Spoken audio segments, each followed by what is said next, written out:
Item hashtag SCP-231-7, see Addendum Re.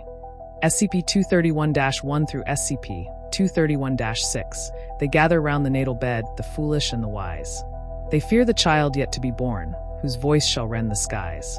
Object Class. Keter, the faithful watch the forest for the coming of the king. Their lanterns bright, they wait at night for the new world he shall bring. Site and personnel requirements. Under Special Order of 05, the following addendum is attached to the beginning of the file for SCP-231-7. The dragon waits in shadows, his breath will scorch the land. The hero in the castle draws his sword and makes his stand.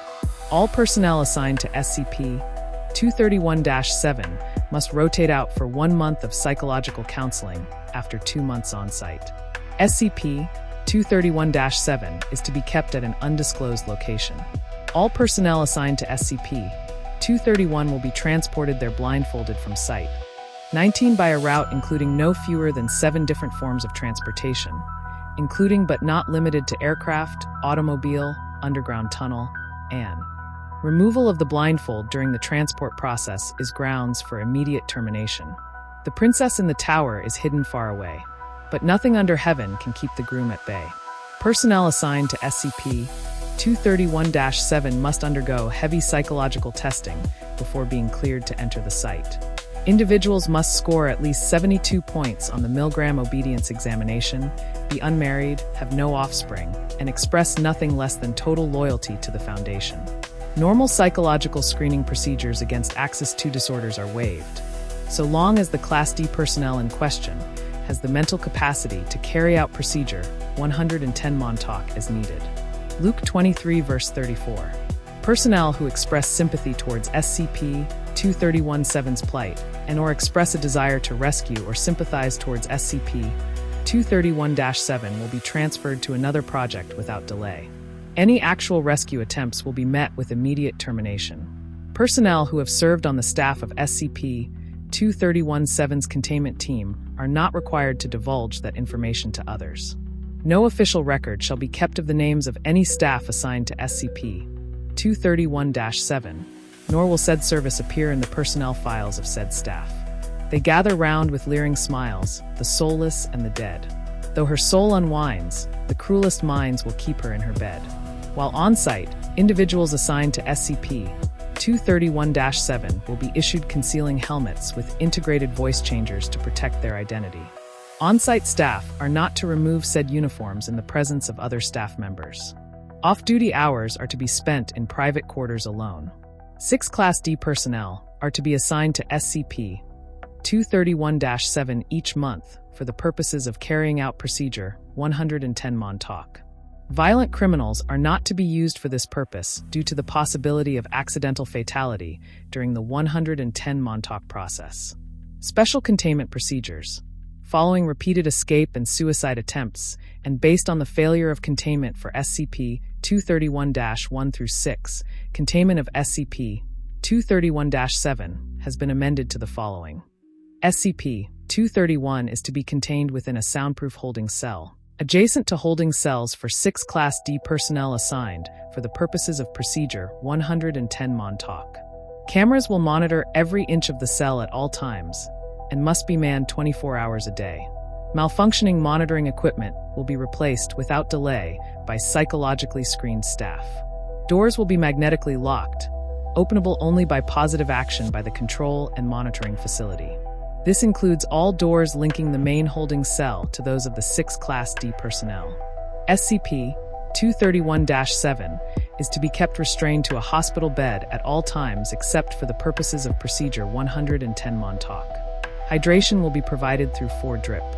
Feeding will be carried out twice per day through feeding tube by approved medical personnel who have not taken the Hippocratic Oath. Under no circumstances are narcotics, anesthesia, or other unapproved medications to be administered to SCP-231-7. The potter told his prentice to prepare him 7 jars. 6 he made with grace and skill, the last his hands did mar. Procedure 110 Montauk is to be carried out at least once every 24 hours by Class D personnel. During Procedure 110 Montauk, at least one Security Clearance 4 of 231 staff member must monitor the procedure by camera at all times. although the sound may be turned off if the vocalizations of SCP-231-7 become too distressing. Following the procedure, all Class D personnel must return to their holding cells or explosive collars will be detonated. The Cretan moon no more is howling, gone its morning black. In their dreams its face is prowling, come to take them back. Data expunged per order of 05 on. Information moved to eyes-only document 231-110 Montauk. Access to 231-110. Montauk is limited to personnel with security clearance 4/231. Description: SCP-231-7 is a female between and years of age, with data expunged. The king is in his courting clothes, the brides are in their beds. The unborn princes wait in sleep to raise their eager heads. SCP-231-1-7 were retrieved from, following a police raid on a warehouse owned by an organization called the Children of the Scarlet King. See article on in the newspaper. Police raid satanic sex cult, save 7. 24 hours after the rescue, SCP-231-1 real name. Went into labor pains, giving birth 3 minutes later to SCP. Causing an event resulting in over-confirmed casualties. Foundation personnel immediately took possession of remaining SCPs 231-2 through 231-7 and, based on notebooks recovered from the cult, instituted Procedure 110 Montauk to prevent future occurrences. In the time when the Tree of Knowledge was planted, all things were given form. Even the deep waters of the darkness below and the vaults of darkness above took shape and form, and many elder gods were born of them. Of these gods, whose names are oft forgotten, there was Karak. Karak was not great upon his formation. In truth, he was small. He crawled around in the darkness of the abyss, but unlike his brothers and sisters, he knew himself and knew the abyss. So blessed and cursed by awareness, he felt pain and loneliness and looked beyond the depths. But the thought of the light and the shade of the tree pained him more. Existence was pain, and he would have no part of it. It would be better to not exist. It would be better for all things not to exist. Upon this vow, he consumed his brothers and sisters and grew strong on their essences. This act, this first sin of Karak, caused him greater pain as he himself grew greater. He grew blind by his pain. So great was his spite and so absolute his hate, that he cursed the creation and its creator, and vowed to destroy the tree and all that it supported in its branches and roots. He clawed his way up to his throne on the bones of his fellow gods in those dark eons. Many other gods born of the darkness below died in these times, or chose to leave those shadowed realms to work within creation. Those that remained grew old and powerful, but they were bound in subjugation under Karak. When there were no more gods to subjugate in the lower realms, Karak declared himself king of the darkness below, and took the name Knithgor, and set the boundaries of his kingdom. This kingdom he built to bring utter despair to those who lived among the tree and its roots and branches, to share his pain with all of creation as he destroyed it. He diverted many souls to his realm, delivering pain untold upon them as they were stayed from their true rest. With the borders of his realm set down, the king declared his war. His servants, and there were many, those birthed of the darkness below or those that had fallen to the king's service, surged out of his kingdom, and there was war with creation. This war continues to this day, and shall not end until the end of all things. Of the gods the king had subjugated, Sana was considered to be the wisest and most beautiful. She had not remained in the king's realm willingly, but her escape had been prevented by circumstance. She obeyed the king with her words, but not with her soul, and for this goodness she is mourned. With the war declared, the king took Sana by force, and lay with her for 7 days and 7 nights, until the mother of those beneath us was broken beneath the king. When this was completed, he rose in her blood, and was from then on known as Shormosh Erdal, the Scarlet King. 7 children were born of Sana, 7 daughters of the Scarlet King emerging from her broken womb. The king saw this, and took them by force to be his brides. Upon the 7 brides the king put 7 seals, so that they might never die as Sana had died. With them, the king gave rise to 7 ranks of abominations, 7 orders of Leviathans, who became his most beloved servants, who march at the front of his war. Of the 7, this can be said. The first bride was Adavik. She was beloved of the king, though her children were few. For her loyalty, her children were made wise above all others, and knew well the ways of war. By their hands they guided the war, and lead to victory. Her seal was Viduk, dominion. For just as she sought dominion, so she was dominated. The second bride was Aker. A great hole was rent in her soul that she could not fill, and so she despaired and wept. She brought forth many children, and her children brought forth armies in a tide unthinking, to go forth and conquer. Her seal was Kyphon, longing, for neither the king nor her children could provide what she sought. The third bride was Adistat. She had a great hatred of her sisters and brought ruin upon all she surveyed, and blasphemed upon sacred ground.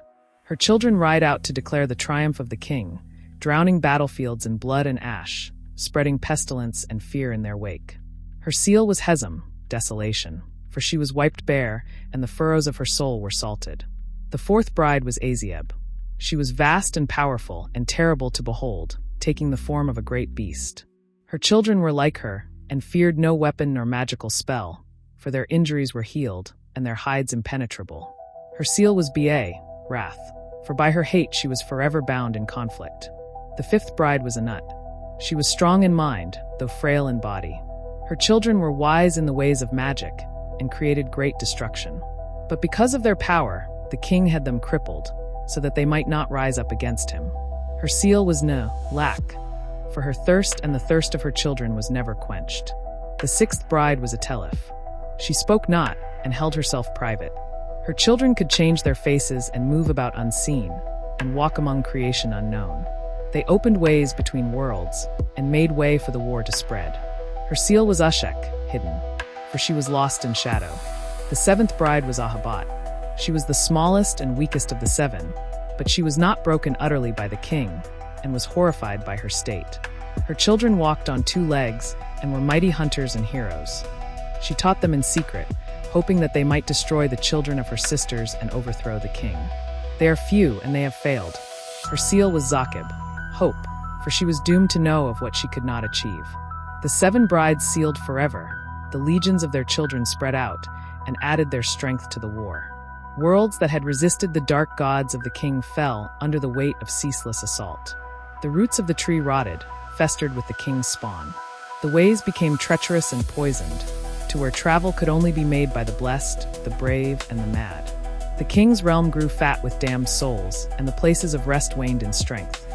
Few souls managed to escape that fate, but even in death many still fought. Many gods fell to the service of the king. The grinding machinery of the factory, who consumed all, lent its mindless strength in blood and steel. The king on the gallows, he who was hung, tore at the tree's knowledge from within. The prince of many faces warped the wills of mortals, and Moloch the horned one brought forth their shame. Many more whose names have been erased also served. The king's many mortal servants recreated the establishment of his line in living effigy. It shall not be said that the king was unopposed in his conquests. Many gods and heroes among mortals struck back at the invasions of their worlds, serving under countless banners. But they fell in time, and their ages are past, and they are as blood and dust. The king and his armies approach the taproots, the center worlds, in all his wrath and all his hate and all his spite. He reaches out to corrupt and consume and destroy. Even now his presence is felt. Time slips away. The brass goddess is broken. The serpent has fled. The heroes are gone. The children of Ahabat have been slaughtered to the last. The king's servants are already here, making straight the path for his arrival. With this arrival the tree shall die, and all creation shall die with it. High above, the brothers of death watch the war unfold, hovering over the depths. As they always have, they know the outcome of the war, for they are the end of all things, but they do not speak of it. There is little more to be said. Song of Sana. And there appeared a great wonder in the outer darkness, a woman clothed with the night, and the howling moon under her feet, and upon her head a black crown and 7 stars. Though she was with child, she did not cry out nor labor in pain, and brought forth a golden egg, from which the tree of life would be kindled. Neo-Wilnessa Juratu, Scriptures of the Depths, translator unknown. Sing, O Sana, of the beginning. Sing, O Mother of the darkness undivided, of your lightless kingdom, of those chaotic waters. Before time was time, before space was unfurled, you were there. Before heat and light formed, before thought was woven, you were there. SCP is a phenomenon observed in the brains of 6 beached pilot whales recovered 15.jn.2016 in Nova Scotia, wherein the brains remained active beyond bodily death. The whales were subject to extensive teratomatic growths throughout their bodies, in apparent violation of Peto's paradox. Who might know of the extent of your power? Who might know the fullness of your authority? The ancients are to you a single breath. The power of the elders is as nothing. The great powers humble themselves before you, O Mahakala. All gods above and below pay homage. All gods of the worlds pay tribute.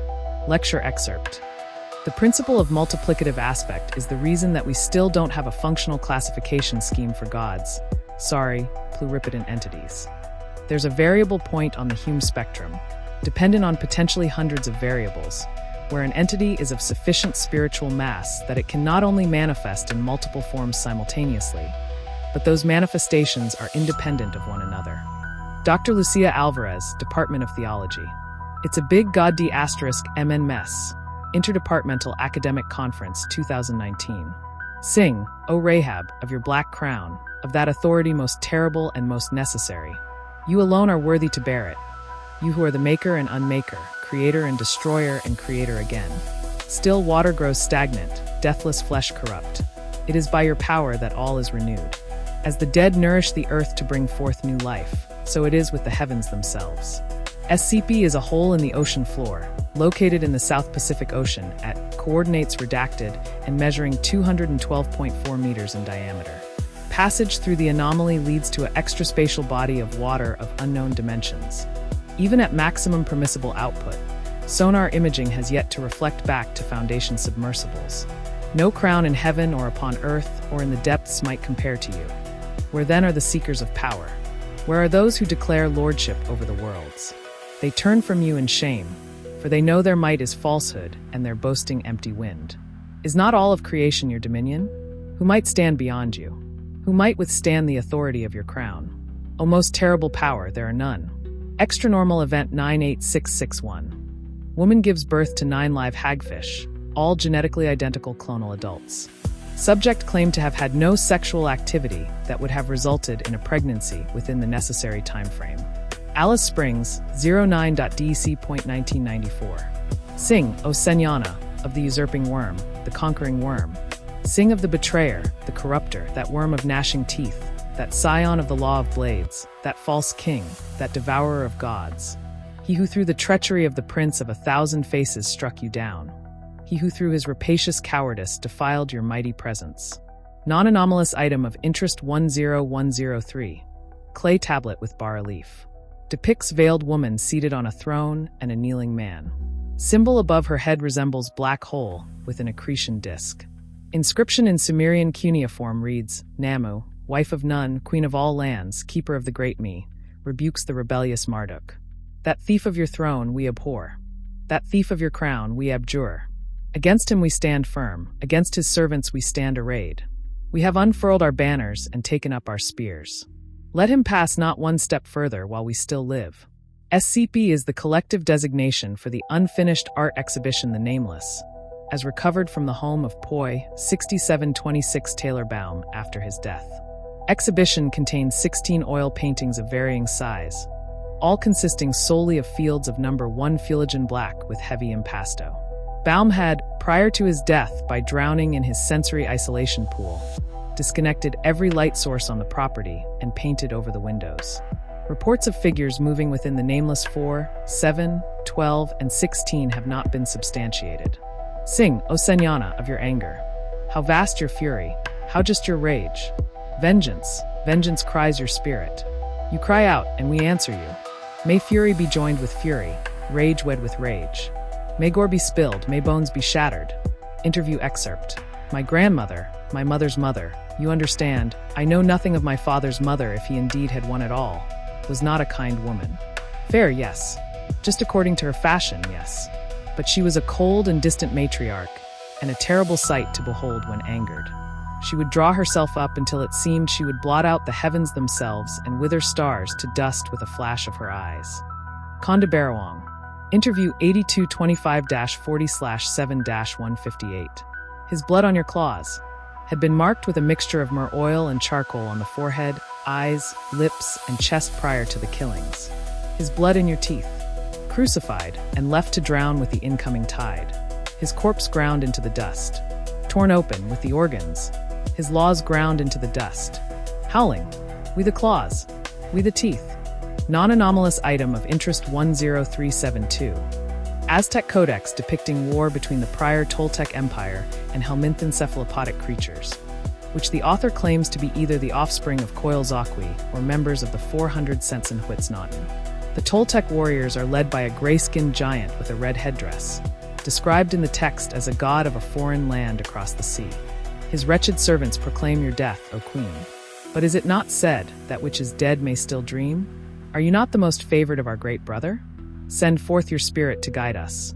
Send forth your image to lead us in battle. While the worlds sleep dead to your call, we hear and answer. When your messengers carry your song to us, we hear and answer. Non-anomalous item of interest 102377. Sacramental Ortothan Christian chalice recovered during Albigensian Crusades c. 1210 CE. Base depicts Rachmaeuses in combat against demons of the Voru alongside mixed army of Ortothan soldiers and unidentified auxiliaries. See how he cowers from your name. See how he burns with shame at the wound you delivered upon him. He is granted no victory by his treacherous strike. Non-anomalous item of interest 38643. Middle Imperial Era Damor Curse Tablet lead. Engraving reads, Hereby I curse Cadden of Gur, according to the laws set forth by the most august one-eyed lord of the smashed skull, so that his bowels might be filled with fire, that his women might rise up in rebellion against him, that he be shat upon by the slaves in the marketplace, and that he may be delivered unto an empty space that has been scratched out in the outer darkness, as is deserving for a coward and an unman. Sing, O Ruha, of the seven, of your daughters behind the implicit door. By seven seals bound, by darkness held, imprisoned by the defiler. Shall we sit idle? Shall we say they are lost to us? Nay, may their fetters be broken. May the bars of their prison be rent asunder, the cells of their prison emptied forever. Anomalous item number 52938. Digital art, depicting Severian's encounter with Juturna, Wolf, Claw of the Conciliator Chapter 27, 1981. Mimetic effect triggers visions of dead and dying women in all suitably sized bodies of water for up to 72 hours after exposure. Observed figures are nude, show no signs of decay, and are identical in appearance, pallid skin, dark hair, but not in size, ranging from 22 to 200 meters in height. Praise to the seventh of seven, the unbroken and the unbreakable, mother of heroes, queen of the slayers of leviathans, great lady of the whale road. No plot of the worm might overcome her spirit. No deception or torment might shatter her resolve. In her is our salvation. So long as she might endure, so shall our hope. Non-anomalous item of interest 49902. Graffiti of a four-fingered raised fist, black with white outline, surrounded by 7 white stars. Accompanying text, Abbey Lives. Detroit, 20.jun.2016. And she cannot be broken. Non-anomalous item of interest 96453. 3 ceremonial masks, bear, orca, raven, seized from members of the Haida Nation in July of 1891. Record of confiscation includes testimony by missionary Henry Davis, who claimed to have seen the masks used in an unwholesome and unchristian rite, where spirits were called up from the earth and down from the sky in the forms of beasts, and they conferred about toppling the king of the Christians. Sing Osana of the end. The course has been severed, the wheel broken. The path is darkened to us, and we walk it now with blinded eyes and stumbling pace. Creation cries out for deliverance. But from where shall our deliverance come? The beast of 7 heads gnaws bitterly at the roots of the world. It is the age of terrors, the age of pollution, the age of the iron rod. As infection forms in the injured body, he coils himself in the wound of his own making and plays at kingship. Desolation he has brought to the worlds. Ruin he has left in his wake. From the 8 directions he assails us, we are trapped in the rotting corpse of God. Anomalous item number 30991. Macuahuitl, recovered from crater in the Mare Serenitatis. Weapon found partially embedded in the lunar regolith, having impaled large unidentified organism at or just prior to impact. Compared to records of similar weapons, the wielder would have stood in excess of 4 meters if it maintained human proportions. If this shall be the final night, O Abzu and Aben, then it shall be so. By your grace, we shall not go meekly into the halls of almighty death.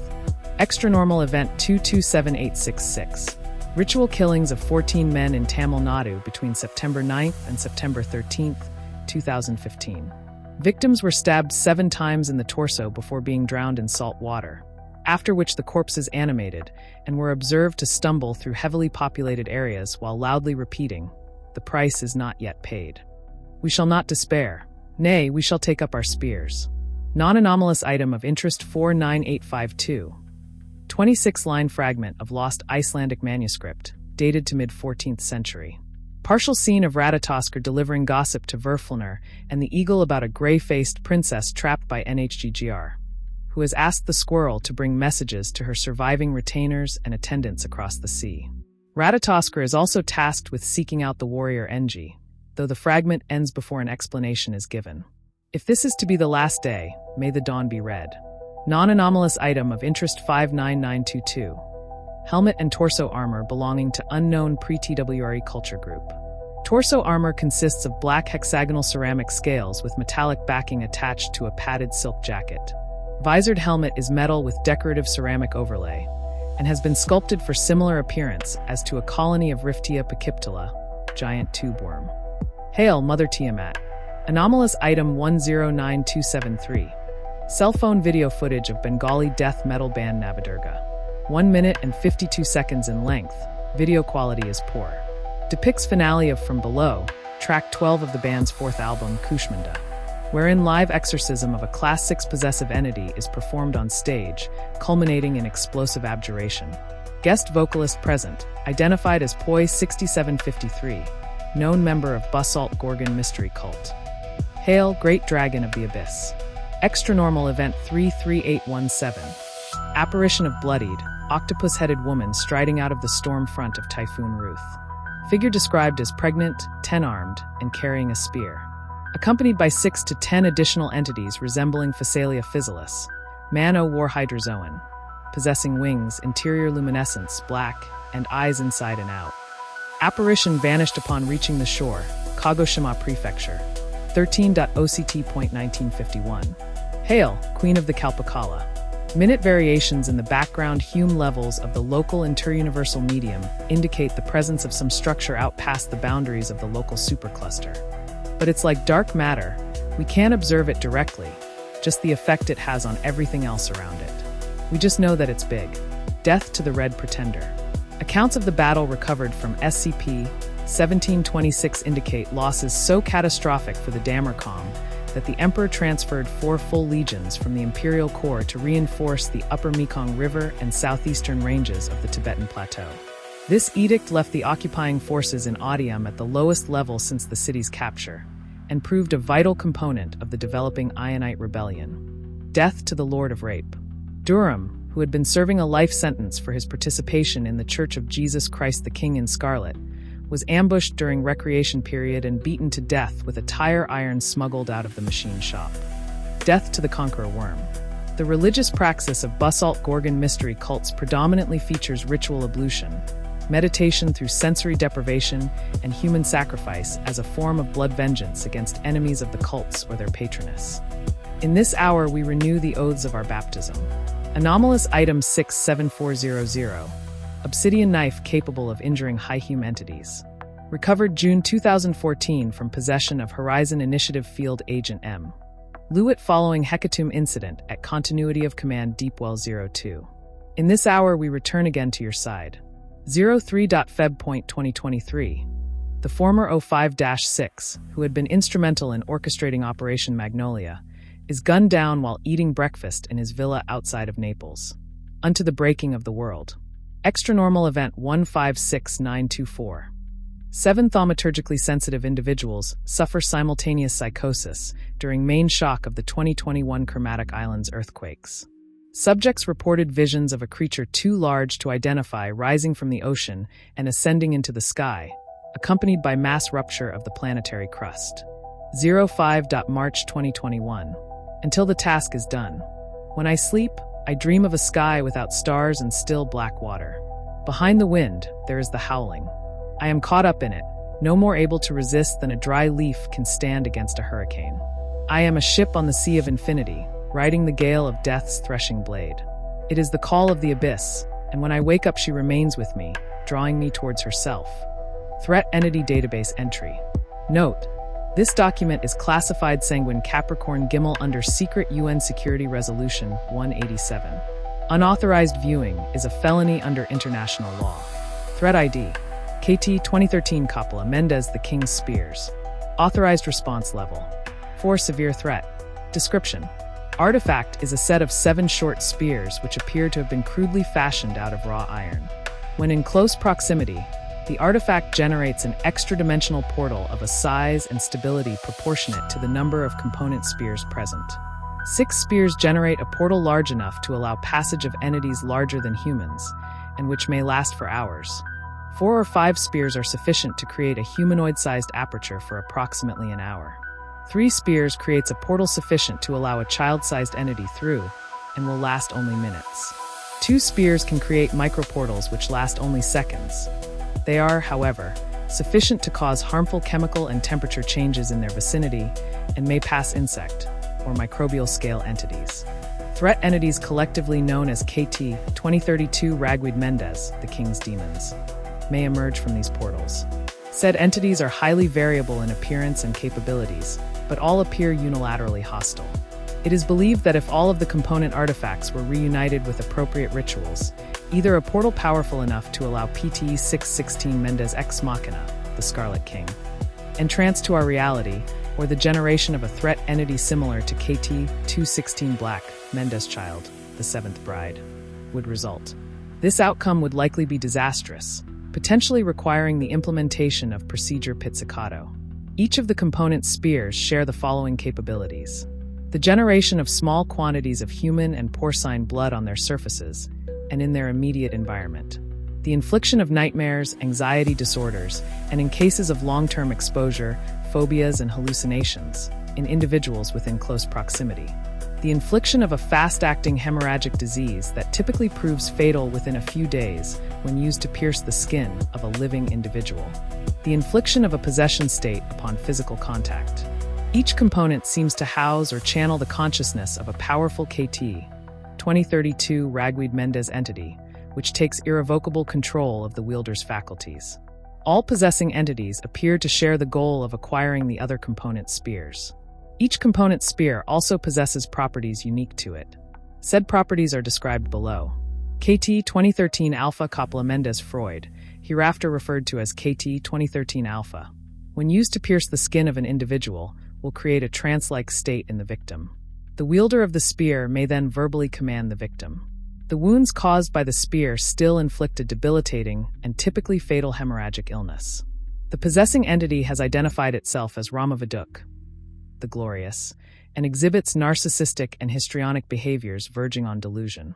KT 2013 Bravo Coppola Mendez Lovelock, hereafter referred to as KT 2013 Bravo, possesses the ability to transform any water it comes into contact to into blood at a rate of approximately 10 gallons per second. Various vermin species, including insects and rodents, are attracted to the artifact, often in improbably great numbers. Upon congregating around the artifact, said animals will begin to drag or carry the spear in the direction of the other component spears. The possessing entity has identified itself as a Amanakyphon, the Noisome, and appears to suffer from a psychosis resembling hebephrenic schizophrenia. The insects that the component attracts tend to swarm this entity violently. KT 2013 Charlie Coppola Mendez Plague, hereafter referred to as KT 2013 Charlie, when held, may inflict the hemorrhagic disease typical of wounds inflicted by it on individuals within close proximity. In addition, the holder tends to vocalize uncontrollably. While most vocalizations are nonsense or mishmashes of dead languages, approximately 2% are dangerous auditory cognitohazards. In addition, both the inflicted hemorrhagic disease and the cognitohazard are contagious, the former microbiologically, the latter mimetically, though with a low transmission rate. Due to these properties, the name and nature of the possessing entity is presently unknown. KT 2013 Delta Coppola Mendez Caliban, hereafter referred to as KT 2013 Delta, inflicts an accelerated form of the hemorrhagic illness when used to puncture an individual's skin, killing the victim in minutes rather than days. The possessing entity is violently psychotic and largely incoherent, but has identified itself as Carol B.A., further titles unknown. KT 2013 Echo Coppola Mendez Green, hereafter referred to as KT 2013 Echo, grants the wielder the abilities of a low-level type green entity. most notably pyrokinesis, levitation, and the infliction of hallucinations. In addition, the spear seems to power the abilities by draining energy from the wielder, causing crippling muscle atrophy and eventually fatal multiple organ system failure.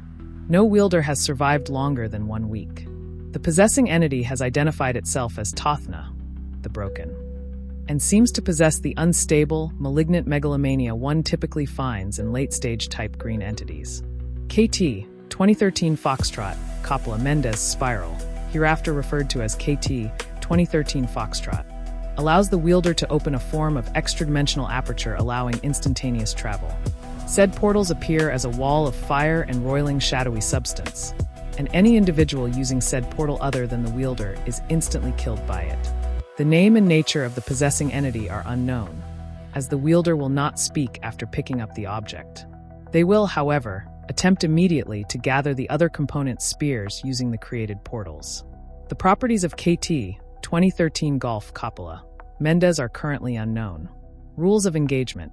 Components of KT 2013 have proven resistant to both mundane and thaumaturgic attempts to liquidate them. Any users or cultists in possession of unrecovered component spears are to be immediately liquidated. Direct physical contact with components of KT 2013 is to be strenuously avoided. Agents who make physical contact with the artifact components are to be assumed compromised and immediately liquidated. An arrangement has been reached under Sanguine Capricorn Gimel with the Foundation for the long-term containment of KT 2013 components until such a time as they can be liquidated. The Foundation is storing the artifact components as black box items and has agreed to turn them over to Coalition agents if an effective method for liquidation is discovered. History. 6 of 7 KT 2013 components were recovered by the Foundation from a raid upon a group of Group Mendez cultists, Children of the Scarlet King, which also recovered KT 2016 Black Mendez Child, the Seventh Bride. The 7th component, KT 2013 Golf, is believed to still be in the possession of Group Mendez. Physics Division Assessment Team 721 Lazy Wolf, background report regarding Group Mendez. Compiled by Team Leader Bugs 182120666/721. This report is a summary of all information gleaned during a 16-month investigation into the anomalous religious organization known as the Children of the Scarlet King, codenamed Group Mendez. During the first 4.5 months, our team identified and located 6 extant cells of Group Mendez, 3 in North America, 2 in Eastern Europe, and 1 in Northern Africa. We also traced the funding of these cells during this time. Group Mendez assets are primarily collected from low-level members, but the organization has several wealthy backers. See the attached statements. We then began an 11.5-month operation to monitor all 6 cells as thoroughly as possible. 2 of our members with undercover experience, operatives Henpeck and Wookie, were implanted in what is presently believed to be the original cell, as well as the largest in the state of Alabama, USA. Operative Hobo remained as their handler. The unit was split in 3 teams of 2. Electronic surveillance was set up in California, operatives Wooly and Uggo, and Britain, operatives Papa and Ralph. And the other 3 locations, in Louisiana, France, and Egypt, were monitored by the unit's Type Blue assets, Sparkles and Prankster, via scrying. Our findings were immediately concerning. In addition to wealthy benefactors, Group Mendez had obvious links to certain extremist paranormal groups, though it should be noted that the organization is largely shunned. The group also displayed a disturbing set of dogma. While the outer circle presents itself as a standard right-wing millennialist fire and brimstone Christian church, the inner circle has a philosophy of enlightenment through violation and an eschatology involving Satan, the eponymous Scarlet King. While the entity is not currently believed to be the Judeo-Christian deity, it has been thoroughly conflated with the Prince of Darkness, winning the Battle of Armageddon, destroying the earth, and rewarding the faithful with rulership over the subsequent Hell's Cape. Group Mendez is composed of the kind of psychopathic demon worshippers that media hysteria in the 80s seemed to invent. And worst, they possess fragments of paranormal knowledge, and potentially 1 or more para-threat artifacts or entities, if stories of miracles are to be believed. A rough estimate puts the number of Group Mendez cultists at around 8,000, a quarter of whom belong to the main branch in Alabama. They surround themselves with dupes, however. The fundamentalist Christian outer circle is composed of around 60,000, more than a third of whom attend churches and church functions associated with the main branch. Further, the outer circle of the church tends to be Second Amendment activists in America and have a dogmatic, paranoid belief in the need to defend themselves from secular governmental authorities. Inner circle members have stockpiled weapons, money, influence, and potentially para-threat artifacts over the course of several years. Covert liquidation of Group Mendez would be almost impossible. Also, there has been recent activity in the main branch, apparently related to some prophecy or scripture that operatives Henpeck and Wookiee were not made aware of. A number of high-ranking cult members, along with several cultists suspected of being low-level type blue threat entities, have left for an undisclosed location. Operative Wookiee reports seeing several items, apparently rusted metal staves, potentially ritual implements, being loaded into a van. The significance of this is presently unknown. Shortly afterward, Operative Prankster reported that his surveillance had been compromised through thaumaturgic means, and all assets were withdrawn. A Foundation agent made physical contact with one of the component spears, and subsequently acquired the other components and fled. Said agent was liquidated by coalition forces in Johannesburg, South Africa. See file LTE 1206 Green Mendez Child, along with a number of KT 2032 Ragweed Mendez entities. Component artifacts subsequently recovered. One of the strike team agents made contact with KT 2013 Delta, however, and subsequently assaulted and killed 2 teammates before being liquidated. Physics Division Post-Liquidation, LTE 1206 Green Mendez Child Debriefing.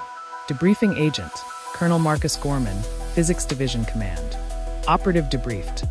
Strike Team 0912 Burning Bush Team Leader, Fester. Gorman, first of all, how are you, son? You doing all right? Fester, skip it. Let's get this over with. Gorman, all right. You got an alert from physics monitoring at, let's see, 0800 hours. Fester, yeah. Blood-covered guy, spotted flying in a Johannesburg slum. We rolled out. Got to J-Town around 1100 hours. Light loadout. Gray suit, stealth, and first strike capability. We didn't know about the spears at this point. We thought it was some wonky type green. Gorman, all right. You arrived in Johannesburg. Fester, we went through the slum where the PTE had been seen. Standard recon, Veritas imaging with a stealth drone. We found something. Eve was dark, fluctuating fast, high magnitude output, several kilocaspers at least. It was in this condemned tenement building, nasty place, wiring all torn out of the walls, rats everywhere. Hot too. Hot day in J-Town, even hotter in that dark, muggy maze of a building. We found it in one of the apartments. All the walls had been knocked out, so it was this wide open space, and the floors were covered in debris. Plaster lumps with fragments. The threat entity was floating about 4 feet off the ground. Gorman, can you describe it, please? Fester, a man. In dark clothing. What had been dark clothing, that is. It was torn, rotted, bloody. It had a half-dozen spikes driven through it. The artifacts we recovered. They were driven through its torso in a pattern, like they were fanning out of it. The halves of the spears, I mean. It was grinning, laughing. Its voice was thick, though choked. Blood was coming out of its mouth. Gorman, what happened next? Fester, the entity saw us. The gray suits didn't do shit. It looked right at us and laughed. Gorman, did it say anything? Fester, yeah. Come to kill us? It kept referring to itself with the plural. We are the sons of the king. We are legion. Then it gestured. There were these, like, glimmers of darkness floating around it, like wisps of smoke. It moved its hand in some kind of ritual gesture, and those wisps came together. Turned into a portal. Gorman, what did the portal look like? Fester, round 9 or 10 feet in diameter. Dark like heavy smoke, but with this red glow coming through it. Like the fire the smoke was coming from. It was moving like a whirlpool. Gorman, that's when the KT 2032 entities emerged? Fester, yeah. First one out came like a shot. It was that weird beaked lizard wolf octopus thing. Went for Glassman. Fuck, it was fast. We opened up, but I don't think any of us managed to hit it before it was on Glassman, tearing into his leg. Those tentacles wrapping around his body, sizzling. Wouldn't have made a difference, anyway. We thought we were coming to hit a Type Green. Our weapons weren't loaded with banishment rounds. I figured that out when I put a burst through the thing's torso, and it didn't flinch. I ejected my magazine, and went for my demon killers, but the thing already had Glassman on the ground. Tearing at him. Another one came out of the portal, as well. That big floating thing with the cow skull. It let out this noise like white noise and gestured, and the thing on Glassman came away. Looked where the other thing was pointing. At me. It started coming at me. I managed to get the mag in just in time. I put a burst through the thing, through its skull, just as it pounced. It hit me, bore me to the ground. But it was already dead. Those things don't leave much of a body, you know? As soon as I hit the floor, it started disintegrating on top of me. I could get up in just a second, covered in this stinking goop, but I was mobile. But in those couple of seconds, the third entity jumped out. The little imp thing. It threw a fireball at Fridge, hit him in the arm. He couldn't put it out. I understand they had to amputate the arm. Gorman, he'll be getting the best prosthetic we can provide. Fester, damn right. That real good Paratech stuff. Gorman, he'll get it. Continue with your account, please. Fester. The team all realized they needed their banishment rounds, so they started changing their magazines. I shot the imp thing as soon as the thing with the beak disintegrated from the floor. It came apart. Its skin was like tar, but its insides were like oil. This thin, iridescent yellow stuff. It muled on the ground for a minute before melting away. The third one seemed to realize things were going against it. It turned to go back through the portal. But the guys had all changed their mags. We all fired on it at once. It came apart like a pile of rags. Gorman, where was the humanoid threat through all of this? Fester, watching. Laughing. This only took a few seconds, you understand. Once the last demon was dead, it stopped laughing. It waved its hand, and the first portal drifted apart. Waved his hand again, and threw this wall of fire at us. It wasn't enough to really hurt any of us, but it knocked a couple of us around and distracted us. It gestured again, and a new portal started to form. We were all firing at it, but someone, I think Pigeon, got off a real good shot. Hit it right in the temple, blew most of its skull off. It fell, just a sack of meat, suddenly affected by gravity again. It was incongruous, I think is the word. Went from being this otherworldly thing to just a corpse, hitting the ground with a splat, the spears in it jangling. Gorman, what happened then? Fester, we got up. The team medic, Hype, went to help Fridge.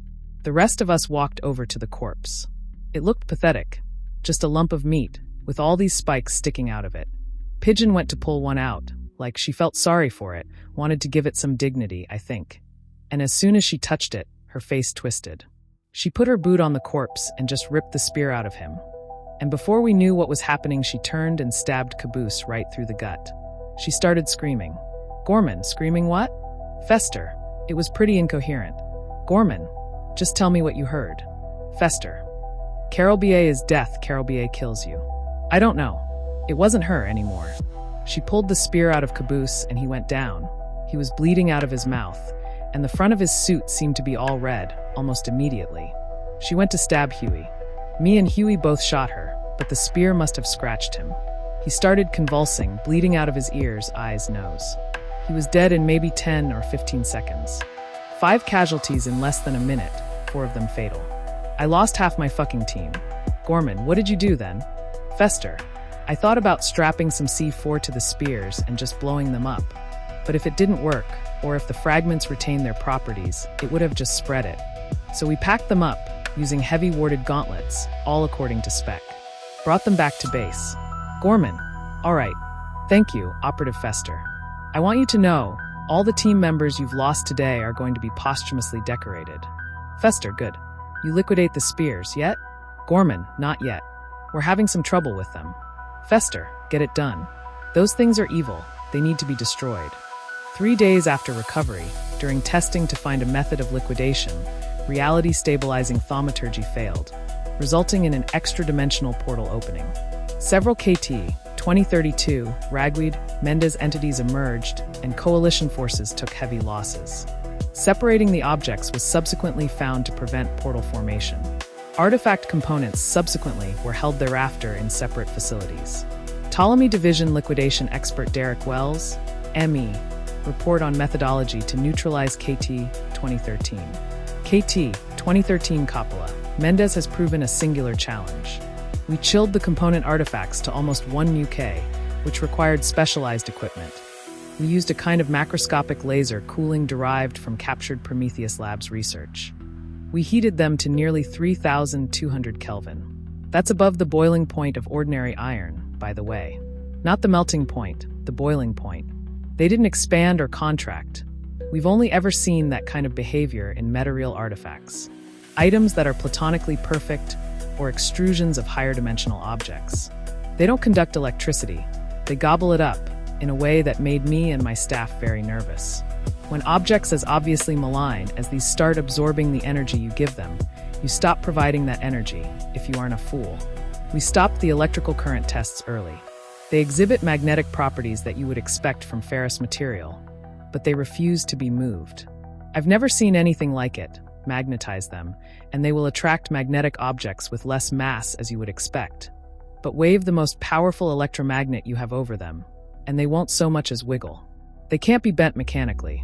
They can't be stretched or compressed along any axis. They drip that foul, stinking blood constantly, and flake off rust regularly, but they never weigh any less. Hell, despite the apparent fragility of the oxidation on their surface, you can't scratch even the rust patches. Even with a diamond drill bit. These things are apparently indestructible to any force we can bring against them. My recommendation is that they be sent to occult studies. I'll be glad to see them go, to be truthful. My staff has been jumpy since they got here. There's something sick about those spears, the sort of nastiness that belongs to the type blues. Get them the hell out of my lab. Report on first breach, prepared by Ptolemy Division Occult Studies Department Co-Chair Professor Arturo Alejandro. I was not in the laboratory when the dimensional aperture opened. I was checking some figures in the base library, trying to suss out the energy redirection ratios with regard to mapping the artifacts in the 5th and possibly up to 11th dimension. I am led to understand that all of the personnel present when the portal opened were subsequently killed. There have been some questions of how our reality stabilization methods failed. To understand the breakdown, one needs to first understand the thaumaturgic mechanisms in place. Unfortunately, I don't think a full lecture on practical metaphysics and quantum mechanics would be very constructive at this point. You will have to excuse my explanation for being both superficial and rather metaphor-heavy. To summarize, we use two overlapping methods to stabilize our brain locally. Firstly, we have what is known as a seeing eye transformer network. That is a bit of a joke, observer effect, you see. It uses simple divinations and red-hued etheric flux to realize the energy potential of local particles. Essentially, we collapse the waveform of each individual particle's future into a present we find acceptable. Secondly, we use a leprechaun generator, which uses a common and easily produced ritual item, a coin stamped with the Othallan rune, a simple probabilistic manipulation device, or luck charm, which we charge with a powerful electromagnetic current. The field it emits has a normalizing effect. Enthalpic intrusions within the field are subject to accelerated decay. If something tries to create a focused point of energy, like that necessary to alter reality, within the field, that energy will simply melt away. That both of these thaumaturgic devices failed indicates that the artifacts possess or are vehicles for an extremely powerful force known as an onus or weird among practitioners. You may translate this as personal reality, force of will, or destiny. They overrode the stabilized local timeline with their own, effectively defining normalcy within the area of effect, overriding local causality and reversing narrative inertia. The amount of power necessary to achieve this end would have been staggering. Combined with the consistent failure of all thaumaturgic attempts to liquidate the objects, and given that they are quite obviously more powerful united than they are separate, the portal was found to be equidistant between the spears, when the hostile entities were finally repelled, and putting the spears in different parts of the base has reduced, if not entirely eliminated incidents. It is my recommendation that the artifacts be stored in 6 separate facilities. If I may add a personal aside, I don't want these things here. The staff at this station includes many mystically sensitive individuals. The aura that these objects project, even before the incident, was having a disastrous effect on personnel. A nigh impossible portal and 14 deaths later, and the entire base is gripped by dread. I request that all components of the artifact be removed from the base, and good riddance to bad magic. Assessment and Post-Liquidation Attempt by Chaplain Knight Sir Piero Dochamp, Senior Exorcist of the Holy Order of the Knights Templar, Reformed. On /19, it fell to my order to contain, study, and destroy the satanic artifact designated KT 2013 Coppola Mendez. In this task, we have failed. The failure was mine. I was the priest selected to liquidate the artifact. My will that was tested against a tool of the adversary and faltered. A junior exorcist, Brother Lucas Killian, died as a result of my weakness, and I myself have lost my sight. A punishment from God, I believe, for my insufficient faith. On the date in question, Brother Killian and I prepared ourselves with prayer and fasting and attempted to destroy the artifact via the rite of exorcism. We burned the liver and heart of a fish, as laid out in the Book of Tobit. We recited the Athanasian Creed and the Vade Retro Satana. As we chanted the words of the ritual, we felt the power of the enemy build like a great wave waiting to break within the chamber. The blood that had spotted the walls became streams. It gushed from the pedestal where the artifact lay like an arterial wound. The voice of the evil within the spear was a silent ringing in our ears. Cold and a stink like a decaying corpse rose from the implement. We persevered, though the malignant aura of the artifact inflicted us with nausea and confusion, and the unnatural cold numbed us. I am proud of Brother Killian. He matched me word for word, his resolve matching, and in the end eclipsing my own. Soon, though, I could go no longer. The Latin had become slurred in my mouth, my mind confused. I ended the chant with a shout, striking the device with my crucifix, in a cowardly attempt to finish the rite. This is all I remember. I am told that the security footage registered a sound like a thunderclap, that I flew away from the artifact, my crucifix in smoldering fragments, and hit the wall. I am told the spear flew from its pedestal, striking Brother Killian in the chest, and piercing the poor man's heart, killing him instantly. I was dragged from the chamber by my brother priests. I was insensate for better than a day. When I awoke, I was completely blind, though there had been no trauma to my eyes or brain. Brother Killian's body could not be recovered from the chamber. Throughout the entire day, I was comatose. The noisome aura within the chamber persisted, and drove any who attempted to enter away. It is my great shame that not only was Brother Killian slain by my lapse, but that his body remained defiled by the vileness of the spear transfixing him for the entirety of that day. I apologize to Coalition Command for my failure. I wish I could offer contrition, but instead I can only offer a plea. Let this cup pass from my lips. The artifact is too powerful, too great a burden for a sinner such as myself. For the sake of my brethren in the monastery, and for my own sake, please remove this demonic thing from our possession. 11 days after recovery, during thaumaturgic testing in order to develop a method of liquidation, as all mundane methods attempted had failed, a research assistant made contact with SCP-231 Alpha. Individuals subsequently enslaved half a dozen personnel before being liquidated. All affected personnel also liquidated. After-action report on suppression of second breach. Prepared by Physics Division Strike Team 1423 Redcaps. Prepared by Team Leader Lugnut, 6021B288/1423. At approximately 1,400 hours on the date in question, Ptolemy Thaumaturgical Research Assistant Leonard Marks made shielded physical contact with the object designated KT-2013 Alpha.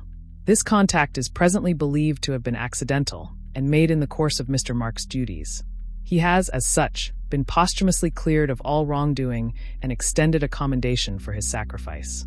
Subsequent to the contact, Mr. Marks was compromised by the entity now known to be housed in the artifact. The possessing entity proceeded to assault the Ptolemy personnel present with the artifact, and succeeded in compromising both thaumaturgical researcher Dr. Johann Schmidt and research assistant Donald Grayson. We now know that the spear induces a form of trance and mental compulsion in addition to the hemorrhagic illness that the other components display upon infliction of a wound.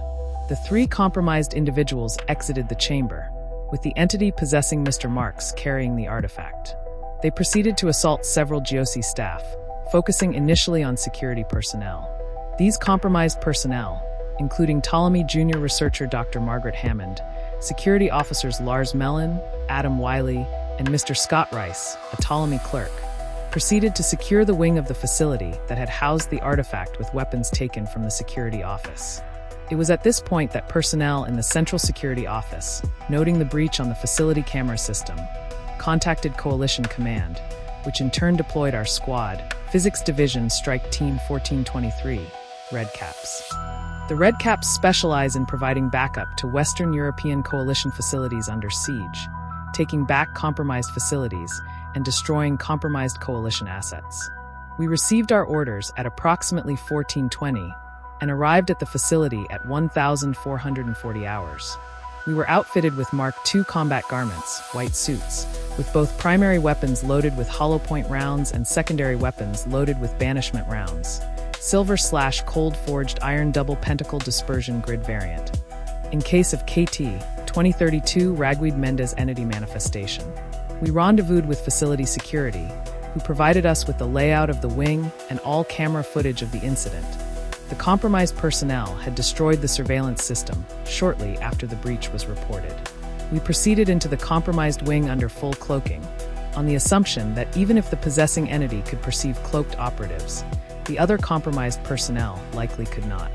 The entity had, by this time, compromised all personnel within the wing.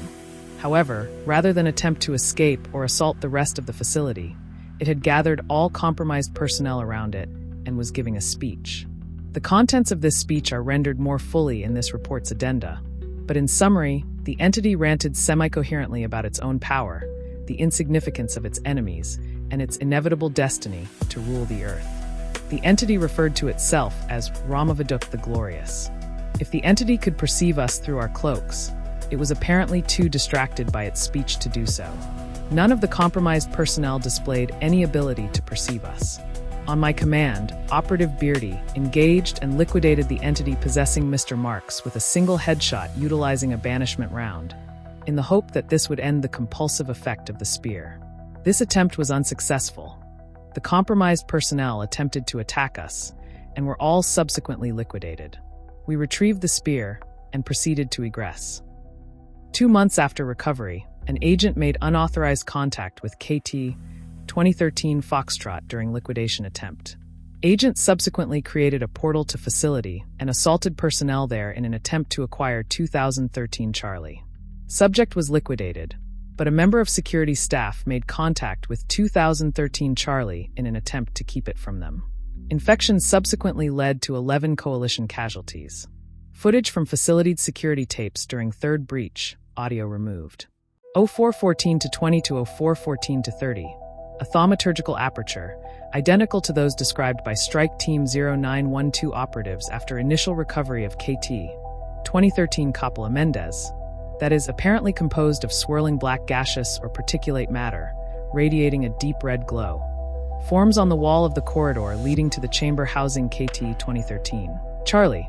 Security Officer Malcolm Claiborne, present in the corridor, reacts with surprise. The entity bearing KT-2013 Foxtrot, formerly Ptolemy-type blue asset Ravi Agarwal, exits the portal and attempts to assault Officer Claiborne with the spear. Officer Claiborne evades the attack and draws his weapon. The entity proceeds to exfiltrate via the portal it had emerged from. The portal then dissipates. 0414 to 30 to 0414 to 40.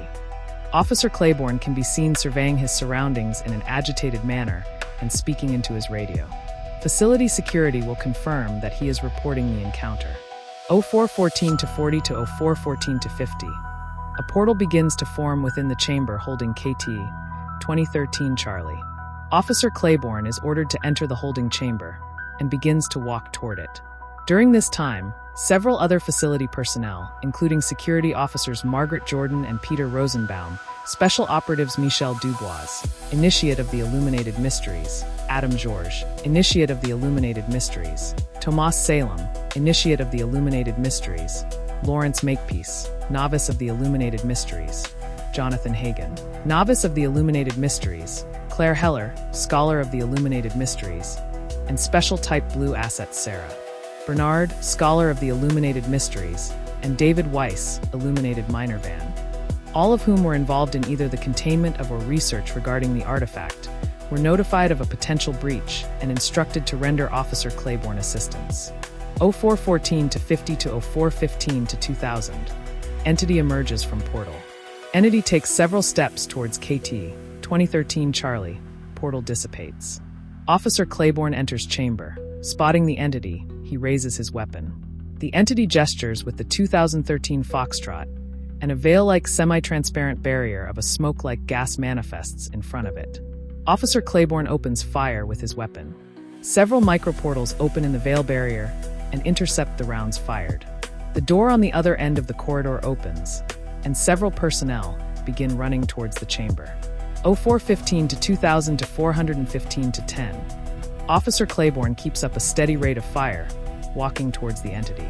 The entity continues to gesture with the artifact. Maintaining the veil barrier seems to require concentration or energy, and the entity remains still. All fired rounds continue to be intercepted. Several personnel enter the chamber. Security Officer Rosenbaum opens fire with his own weapon upon the entity. Special Asset Bernard begins gesturing in what is later confirmed to be a minor dispelment ritual. Special Operative Michel Dubois enters the room and begins to move toward KT 2013 Charlie, likely in an attempt to recover it before the entity does. It is unknown why Operative Dubois would have disregarded safety protocols in such a way. Personnel continue to enter the corridor. 0415 to 10 to 0415 to 20.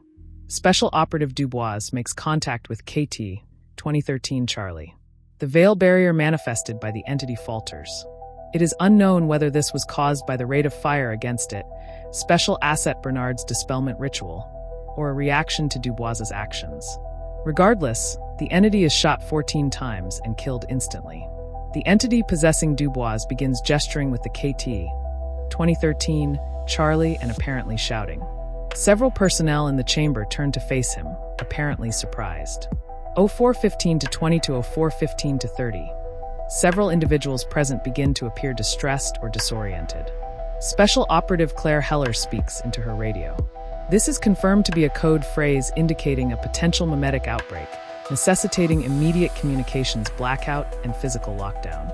Officers Claiborne, Rosenbaum, and Jordan aim their weapons at the entity and begin apparently attempting to communicate with it. The entity continues to gesticulate and shout. 0415 to 30 to 0415 to 40. Several personnel are developing minor bleeding from their noses or ears. All present appear distressed and disoriented. Later computer analysis of the audio will confirm that all personnel have been exposed to auditory cognitohazards. Officer Rosenbaum opens fire on the entity, followed closely by Officers Jordan and Claiborne. The entity is liquidated. Several personnel try to exit through the corridor. Personnel discover that they have been sealed in by the lockdown. Personnel appear extremely distressed. Accompanying post-third breach memo from the office of the Illuminated Master Wilhelm of the Bavarian Illuminati Re. Get this thing out of my building. 3 weeks after I honored a request by Global Occult Coalition High Command and from the Director of Ptolemy Division to contain and research the artifact KT 2013 Charlie, a breach occurred. An entity came here, to our house, to one of the oldest lodges of the Order of the Illuminated in the world, to take it. The Order has lost 11 people today, including 8 members. I am trying to do the enlightened thing and move forward with equanimity. But in truth, I am infuriated. I have lost friends and colleagues, horrifically. When we unsealed the corridor they were trapped in, they were raving. Every one of them, raving and bleeding from their eyes, ears, noses. Several more of my personnel were infected while recovering and attempting to treat them. It turns out that the illnesses the artifact inflicts are transmissible. Thankfully, secondary infections are far less virulent. Regardless, 11 people died, thrashing, bleeding, screaming, and ranting over 18 agonizing hours within my medical wing. I cannot, and will not, tolerate the presence of this artifact within these hallowed halls any longer. I demand its immediate removal. 5 months after recovery, security agent made contact with KT 2013 Echo as a result of delusions stemming from long-term exposure to item, a property which had not been noted until this point. Subject killed 2 coalition agents and escaped. Subject assaulted facility 2 days later, but was driven away by thaumaturgic staff. Subject died of organ failure 4 days later. The body and artifact were both recovered from a motel in rural Iowa. At this point, it was decided to seek out the assistance of the Foundation in containing the artifacts. Tracking report on former security agent Bradley Nielsen, LTE designation pending, prepared by Physics Division Assessment Team 721 Lazy Wolf. Prepared by Team Leader Bugs 182120666/721. This report is a summary of the actions leading up to GOC security agent Bradley Nielsen making unauthorized contact with KT 2013 Echo, the recorded or reconstructed actions of the entity housed in KT 2013 Echo while possessing Agent Nielsen, and an account of the recovery of the artifact. On //19, At 1,126 hours, Agent Nielsen, a former decorated United States Army Ranger and 14-year coalition veteran, left his post at the security office outside of the chamber where KT-231 Echo was held, entered the chamber, and made contact with the artifact. This was observed on camera by security personnel, who issued an alert. Two security agents, Agent Neil Latimer and Agent Cleo Silverberg, entered the chamber. Rather than follow protocol and liquidate the entity, the personnel attempted to communicate with it, believing it to still be Agent Nielsen. The entity gestured with the component spear, and both agents fell, apparently suffering from intense hallucinations. The entity made a short statement, identifying itself as Tothna, the Broken, and indicated it would initiate a global eschatological scenario. It gestured again, and both agents burst into flames. It proceeded to exit the facility, hovering slightly above the ground. Whenever it was confronted by personnel, it gestured with the artifact, and those personnel began to suffer intense, debilitating hallucinations. The entity succeeded in escaping the facility. In an attempt to understand why Agent Nielsen had made contact with the artifact, his personal belongings were searched, which led to the discovery of a journal. It was known that Agent Nielsen had been receiving counseling for mild PTSD symptoms related to wartime experiences while deployed in the U.S. military. The journal revealed that the condition had worsened significantly over the course of his duty guarding the artifact. His nightmares grew more intense and more common, and fugue states and hallucinations began presenting while he was awake. He began to hold a delusional belief, despite having been briefed on the properties of KT-231 Coppola Mendez, that possessing the spear would allow him to defeat the enemies that tormented him in his dreams. It should be noted that up until this point, the psychological effects of long-term exposure to the component spears was unknown. Agent Nielsen had been in close contact with KT-231 Echo for 12 hours a day, 5 or 6 days a week, for almost 4.5 months. Agent Nielsen was subsequently cleared of any wrongdoing, on the basis that he had been psychically compromised by the artifact. In the 2 days between the escape of the entity and the attack on facility, no reports emerged involving spontaneous fires, levitating men, hemorrhagic fevers, or outbreaks of powerful hallucinations. What the entity was doing during this time is presently unknown. It is possible it entirely avoided human contact, or that it convincingly acted as a mundane human. During the attack on facility, the entity produced a large gout of fire in order to breach the walls, and subsequently subjected the personnel it found there to the same hallucinations it had previously produced. On-site Type Blue assets were able to activate a ward against psychic attack, however, and confront the entity, which subsequently fled. These Type Blue personnel, Professor Harold Rain, Dr. Amelia Stark, and practitioner Kyle Niven, were subsequently commended for their quick thinking and courageous defense of the facility. KT-231 Alpha, which had been housed at the facility, was relocated. A number of incidents allowed for the tracking of the entity after the attack. It took a cab driver hostage, controlling it with bouts of hallucinations, to escape, and subsequently stabbed the individual non-fatally with 2013 Echo. This individual later died of the hemorrhagic disease that the spear inflicted, but was able to recount events to a member of Assessment Team 721, which was responding to reports of the illness, initially believed by civilian medical personnel to be late-stage Ebola. A day later, a Montana State Police officer suffered what was described as spontaneous combustion. 2 days after that, a Minneapolis man was admitted to a psychiatric institution, reporting a psychotic break similar to that inflicted on GOC personnel by the entity, and a floating man carrying a sword. It became obvious at this point that the entity was following Component Alpha as it was moved east. A final report, 3 days later in rural Iowa, led Assessment Team 721 to a small motel, where a night clerk claimed he had been threatened by a man with a rusty spear. We were able to misdirect the responding officers and remove many of the civilians using the motel using a chemical spill as a cover story. Veritas imaging confirmed the presence of the spear in the room. However, no heat signatures indicative of a living organism were detected with thermal imaging. The room was subsequently breached, and it was discovered that the entity was deceased. It had suffered extreme muscle atrophy, loss of bone density, and multiple organ failure, presumably as a result of using the spear. The artifact and the body of Agent Nielsen were recovered. Subsequently, an agreement with the Foundation was reached to facilitate long-term containment under Sanguine Capricorn Gimel. Psyche Division Report on Foundation Diplomatic Contact and Cooperation Agreement, prepared by Psyche Ambassador to the Foundation, Melanie Castle. KT 2013 Coppola Mendez, over the course of 5.5 months, has consistently resisted every attempt at liquidation, cost the Global Occult Coalition several $1 million, caused 2 civilian and 41 coalition casualties, and each component has been juggled, shifted from location to location, from member organization to member organization to division, by personnel uncomfortable with the mystic equivalent of a weapon of mass destruction in their backyard. Further, there is a good chance that if the artifact is completed, a global eschatological event would occur, requiring the implementation of Procedure Pizzicato, and likely leading to human extinction regardless. As such, I was tasked by the Director of Psyche Division, with the blessing of Coalition High Command, to make diplomatic contact with the Reality Normalization Organization known as the Foundation. It was reasoned that, given the Foundation's tendency to hoard and study paranormal phenomena, and given the inability of the Coalition to liquidate KT 2013 Coppola Mendez, that long-term containment of the artifact would be better accomplished by this outside group. I made contact through my usual channel, speaking to Foundation Department of External Affairs, SCPDA, Deputy Director Spencer Sheffield.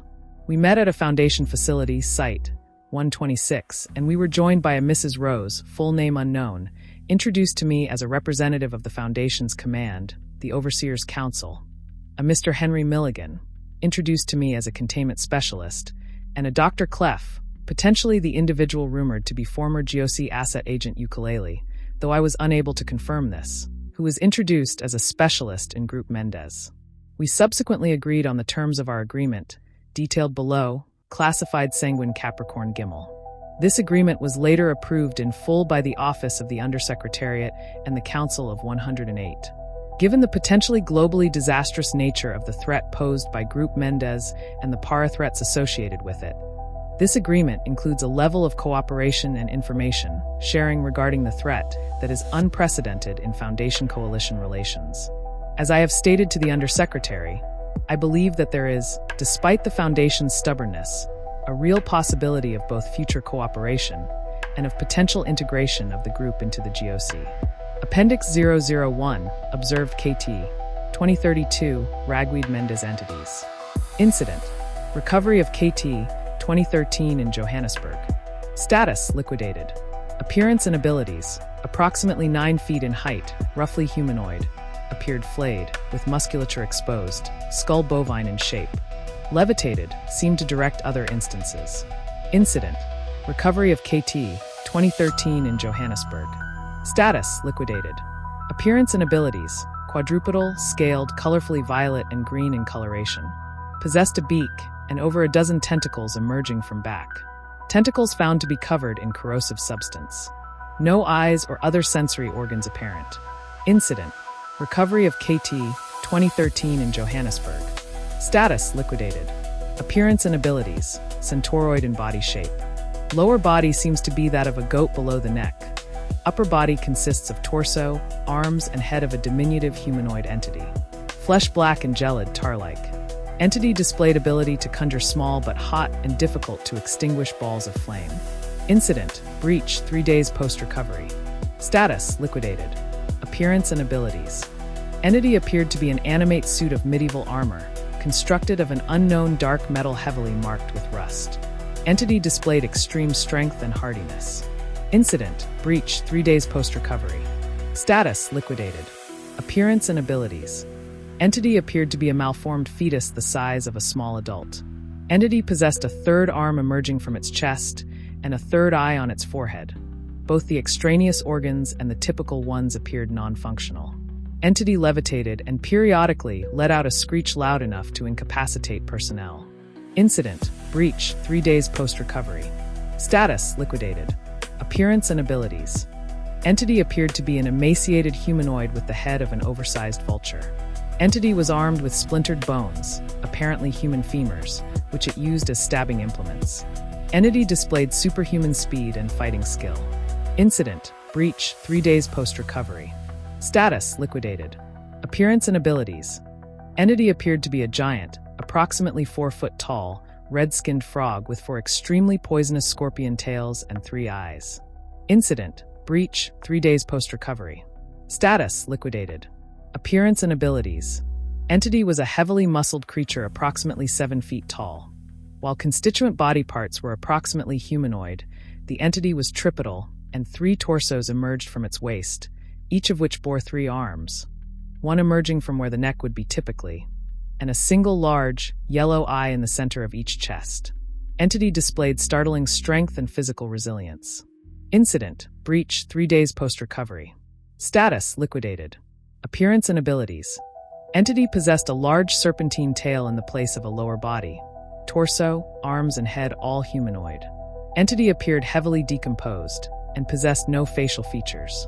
Entity displayed the ability to conjure a dark fluid, which possessed momentum upon manifestation, allowing it to be effectively flung. Fluid combusted when it came in contact with organic material. Appendix 002, Sanguine Capricorn Gimel Documentation. 1. It is hereby agreed by the emissaries of the Overseers Council of the Foundation and the Office of the Undersecretary General of the Global Occult Coalition that the items known both as SCP-1 through -6 and KT 2013 Alpha through Foxtrot shall be held in containment by the Foundation. A. It is agreed that the Foundation will contain these items in accordance with security recommendations extended by Coalition research staff, recommendations noted in Appendix 12C. B. It is agreed that the Foundation will contain these items under the highest possible classification. C. It is agreed that the Foundation will return these items should progress in finding an effective method of liquidation be made, as per Section 2.A. 2. It is agreed that these items pose a global threat, and that actions to ameliorate that threat will be taken by both signee organizations. A. It is agreed that the Global Occult Coalition Physics and Ptolemy divisions will continue to research methods of liquidating the objects. B. It is agreed that both organizations will continue to suppress the eschatological religious organization known as the Children of the Scarlet King, or Group Mendez. C. It is agreed that both organizations will attempt to locate and recover SCP-7/KT 2013 Golf. It is agreed that this item is included in the previous and subsequent terms upon recovery. Addendum 231, A. Current status of SCP-231 units. 6 were broken by their bindings, 6 no more shall sing. Comes the 7th full unwinding, and all the bells will ring. SCP-231-1, deceased, killed during initial recovery operations while giving birth to SCP. See Casualty Report for Event 231 Alpha for more details. When the first had given birth, then all the birds did sing. Her screaming cries did shake the skies, as she called out for her king. SCP-231-2, deceased, killed during attempt to remove fetus of second SCP specimen, resulting in immediate event. See Casualty Report for Event 231 Bravo for more details. By Doctors Blade II Beta life into the world. Untimely hewn neath a silent moon, the king's red flag unfurled. SCP-231-3, deceased, self-terminated following a prolonged period of distress caused by implementation of Procedure 110 Montauk. SCP immediately underwent an event. See Casualty Report for Event 231 Charlie for more details. His bride the third remained unheard, her cries for help ignored. She stopped her life with a surgeon's knife and gave it to our Lord. SCP-231-4, deceased, attempted to administer SCP-500. Although successful in that all traces of SCP were expelled from the system, expelled remains immediately underwent an event, causing numerous casualties including SCP-231-4 herself. See Casualty Report for Event 231 Delta for more details. The fourth prepares a dagger and places it at her heart. The perfect cure cannot make pure what the king has set apart. SCP-231-5, deceased, botched application of Procedure 110 Montauk resulted in SCP-231-5 giving birth to SCP 1 hour later, which then underwent an event. See Casualty Report for Event 231 Echo and Report on Destruction of Site 231 Aleph for more details. Recruitment profile of Class D personnel was revised to minimize possibility of a second botched Procedure 110 Montauk. The fifth one's crown was bearing down upon the fox's set. The den was sundered with mighty thunder, and apocalypse beget. SCP-231-6, deceased killed during escape attempt aided and abetted by agent, who had been exhibiting heightened stress levels due to prolonged exposure to SCP-231, obtained possession of SCP-redacted, and attempted to use said weapon to rescue SCP-231-6 and SCP-231-7. Agent was killed in the resulting firefight, but a stray round resulted in the termination of SCP-231-6 as well. Fetus of SCP-231, 6 SCP then underwent an event. In the wake of this incident, O5 level personnel voted by unanimous decision to amend personnel policies. See Casualty Report for Event 231 Foxtrot for more details. On the sixth day, the walls gave way, and the oceans turned to ash. Her birth gave work, as the earth shook, underneath the king's fell lash. SCP-231-7. As of, SCP-231-7 is successfully contained at site. The seventh bride will break the tides, the moon no more will shine. There comes a day not far away, she'll birth the death of time. Addendum 231-B. Text of missive by O5. Dear friends, it has come to my attention that recently, certain rumors have surfaced regarding SCP-231. Due to the drop in staff morale, I have decided to address some of the more prevalent points. Yes, Procedure 110 Montauk is as horrible as you have heard, which is why only Class D personnel are authorized to carry it out. Yes, it does involve brutal redacted. No, assignment to SCP-231 is not intended to test your loyalty to the Foundation, your tendencies towards, or anything else. No, SCP-231 is not a punishment detail. Yes, there are staff members who have been on SCP-231 and have successfully transferred out by their own request. No, not everyone who's worked on SCP-231 is terminated upon leaving the project. Yes, staff members who have been assigned to SCP-231 are allowed to take a Class A amnesiac before leaving the project if so desired. Yes, false memories are then implanted. No, none of the supposed methods for recovering or detecting false memories work. Yes, there are some of you who've worked on SCP-231 and don't remember it. No, we have not given up trying to save SCP-231-7, but research in that field must be carried out with the utmost of caution. Based on the increased potency of each subsequent event associated with each subsequent SCP specimen, there is a strong possibility that SCP-231-7's event could result in an XK-class end-of-the-world scenario. This information is corroborated in notebooks recovered from the cultists. See Document 7 Brides, 7 Seals, SCP-231 Adjunct B. No, putting the poor girl out of her misery is not an option. Neither is drugging her. She has to be aware of what is going on for 110 Montauk to work. One final note. The Foundation does many distasteful things in the completion of our mission, but our mission is important enough that the price is one we must pay. Containment of SCP-231 is one of our most dangerous duties, not because of any direct danger to ourselves like SCP-682, but because of the danger that our resolve will fail, that we will allow ourselves to either let down our guard due to sympathy for the suffering of an innocent, or that we will allow ourselves to become monsters through the performance of monstrous acts. Just do your jobs and save the philosophizing for the shrink. Sincerely, O5, don't believe it when they say they're trying to save her. Why would they bother? They've got exactly what they want exactly where they want it. Addendum 231-C Update. 231-07's emotional response to Procedure 110 Montauk appears to be reduced recently, despite proper execution of said procedure, increasing danger of SCP undergoing an event. Two options have been proposed. 1. Development of a new containment procedure with higher emotional response than Procedure 110 Montauk. 2. Administration of a Class A amnestic to SCP-231-7, allowing for a return to base emotional response state.